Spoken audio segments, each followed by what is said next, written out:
universal. Su misterio no se ha colocado y no se ha enfocado nunca solamente en Israel, pero sí abrió las puertas a los gentiles. Si es judío el Señor Jesús, si es hebreo, judío de la nación de Israel, sí lo es. Eso no lo puede negar nadie. Y lo que tenemos en la palabra del principio hasta el fin es hebreo, es de Israel, vamos a decirlo de esa manera. Ahora, Jesús nunca vino a crear una nueva religión, una nueva forma nunca vino a cambiar nada, sino vino a reformar todo aquello que simplemente se salía de la relación de Dios. Ellos tenían sus leyes, tenían sus cosas por las cuales ellos eran religiosos, no la cumplían. La hacían religiosamente, pero porque a ellos se les había dado, y lo habían tergiversado también los fariseos cuando vino el Señor Jesús. Por eso les llamaba hipócritas, por eso les llamaba serpientes, por eso les llamaba sepulcros blanqueados. Pero si nosotros nos vamos al enfoque donde el Señor Jesús con los 12 apóstoles, judíos, les recordó específicamente y les dijo, sí, por el camino de los gentiles no vayáis y en ciudades samaritanos no entréis, sino id más bien a las ovejas perdidas de la casa de Israel. Eso está en Mateo 10, 5 al 6. Pero si nosotros vemos y esto hablaba así de los suyos, pero si vemos que Jesús pasó toda frontera, todo lo que aquello que fuera racismo, todo lo étnico que podríamos pensar, él, por ejemplo, sanó al sirviente del centurión. Lo sanó, era romano, no era judío. Entonces, ¿por qué tuvo que sanar a alguien que era romano? A la mujer cananea, que le dijo su fe. Aún también cuando dijo en Juan 4, Jesús proclamó que esta salvación viene de los judíos. Pero después de su resurrección vino una gran comisión a todos, en Mateo 28. Id y hacer discípulos todas las naciones. Entonces no era solamente para los judíos, no era solamente para ellos. Dijo, id por todo el mundo y hacer discípulos. Y aún en Pentecostés se hablaron muchas lenguas. Ahora Jesús sí vivió y practicó lo que es la Torá, los profetas, el templo, sus tradiciones, y tuvo que cumplirlas. Pero cumplió para corregir un legalismo que había. Cuando nosotros entendemos que a través de los líderes religiosos se han ido haciendo muchos rituales, muchas cosas, simplemente se ha ido apartando la misericordia de Dios, el verdadero amor de Dios. Por eso Jesús vino a cumplirlas, para que nadie le dijera que no lo había llevado a plenitud. Ahora, cuando nosotros hablamos sobre las obras, lean Mateo 7, 16. Ahí habla y dice, por sus frutos los conoceréis. ¿Acaso se recogen uvas de los espinos o higos de los abrojos? Así, todo buen árbol de buenos frutos da buenos frutos, pero el árbol malo da malos frutos. Entonces, ¿cómo vas a saber? Por sus acciones, por sus hechos, por sus obras, por sus palabras. ¿Cómo entonces vamos a saber? En Mateo 25, 31 también habla de dar al hambriento, de dar al enfermo. Entonces, ¿cómo lo tengo que hacer? ¿Por mi fe? ¿Telepáticamente? ¿Qué le tengo que dar? ¿Un pan virtual? De verdad, a mí me toca esto, Cuando habla Santiago, habla sobre por qué el espíritu, por qué el cuerpo sin espíritu está muerto, así también la fe sin obras está muerta. Y viendo un pasaje también en Santiago 2:9, dice, pero si hacéis acepción de personas, cometéis pecado y quedáis convictos por la ley como transgresores. ¿Qué hablamos? Sí, una ley espiritual. Sí, hay una ley espiritual. También física, porque vivimos en un cuerpo físico, mortal, pero somos espíritu, alma y cuerpo, ¿vale? Por tanto, somos también espirituales. Por tanto, también aquel que no cree, porque está escrito en la palabra, no me crean a mí, en la palabra lo habla y dice en el versículo, en este versículo que habla sobre que somos injertados. Nosotros somos injertados en una familia de Dios, somos adoptados, somos sí gentiles, pero adoptados, porque hemos pasado de formar de algo terrenal a algo espiritual, y eso se lleva en el corazón espiritual. Y cuando habla también del buen olivo y habla de un pueblo espiritual, de una Jerusalén celestial. ¿Jerusalén de dónde es? ¿Chino o judío? Pregunto, porque es que quizá yo me he perdido.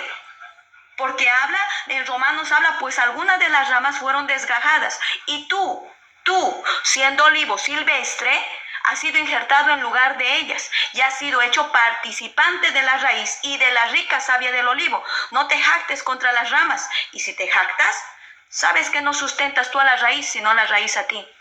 Esto no es que hay que darle importancia ni idolatría a Israel, pero en un ámbito espiritual sabemos que nosotros hemos sido injertados en un árbol que es un buen olivo, que es el Señor Jesús. Partiendo de eso y partiendo que el Señor Jesús es judío, ¿dónde sin obras?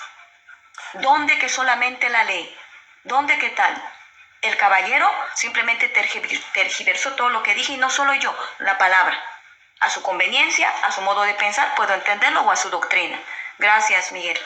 Hombre, muchísimas gracias, Coral. La verdad que muy importante lo que acabas de recargar. Antes de dar el paso al hermano John, quiero hacer un paréntesis, ¿no? Y es que, hermano, aquí todos hemos sido tratados de una manera distinta en el camino con el Señor. Y quizás algunos pertenecemos a ciertas doctrinas distintas a las que hoy estamos aquí de pronto, pero lo que sí no podemos evitar o no podemos evadir o quizás mentir es que Cristo viene.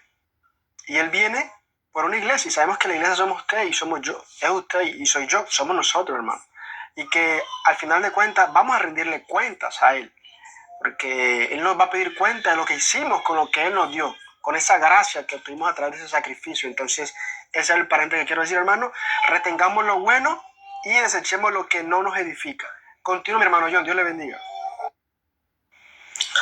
Amén, hermano. Lo que dice Coral, amén. Todo lo que dijo, muy bueno. Yo creo que no somos de la misma religión, no confesamos la misma fe, pero en cuanto a esto es un tema que también me conmueve profundamente, porque esto muchas veces nos ha llevado a ignorar al prójimo, a ignorar el sufrimiento del otro, a no hacer obras de caridad o obras de misericordia, a no movernos, a no pellizcarnos, y el Señor nos llama a esto frecuentemente. Yo quisiera responder algo que dijo más bien Lisette. A lo que dijo Timoteo, ni para qué responderlo, ya Coral le respondió. Timoteo cambia la explicación bíblica a su antojo, es una cosa de locos, y solamente con la palabra del apóstol Santiago basta para rebatirlo. Cuando dice, con mis obras yo te muestro mi fe, allí el apóstol no estaba hablando de las obras de la ley, no estaba hablando de los judíos. Allí el apóstol estaba hablando de las obras que Cristo mandó, y ya está. Pero continuando, Lisette, la que subió hace un rato, también dijo algo muy bonito, pero le faltó algo esencial, y es la participación humana en esas obras ya creadas e inspiradas por Dios. Todos sabemos que Dios es el sumo bien. Anfitrión, yo quiero que escuches esto que voy a decir, porque es muy importante. O sea, yo soy católico, y en la fe católica creemos que Dios es el sumo bien, que todo cuanto bueno existe viene de Él, las obras, las bendiciones, todo. Incluso si nosotros obramos en el bien, es porque Dios ya lo tenía preparado y lo inspiró. Sin embargo, la libertad exige que yo responda a esa inspiración del mismo Dios, porque si eso no exigiera libertad y obra de mi parte, entonces el libre albedrío quedaría excluido.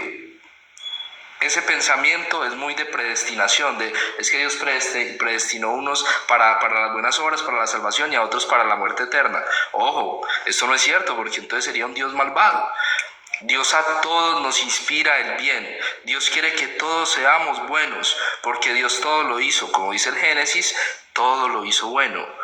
Entonces, cuando yo hago una buena obra, claro que fue desde la eternidad preparada por Dios. Claro que Dios fue el que me la inspiró, pero fui yo el que en mi libertad tuve que ejercer ese derecho a elegir, ese libre albedrío que el mismo Dios me regala. Sin libre albedrío no existiría el amor. Recordemos la parábola del hijo pródigo, que se va a hacer cositas malas, ¿cierto?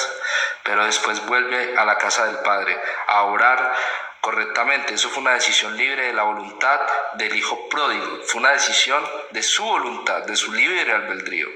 Entonces, decir lo que dijo Lisette, muy bonito, pero sin excluir que nosotros debemos dar respuesta a esa inspiración de Dios. Termino diciendo esto.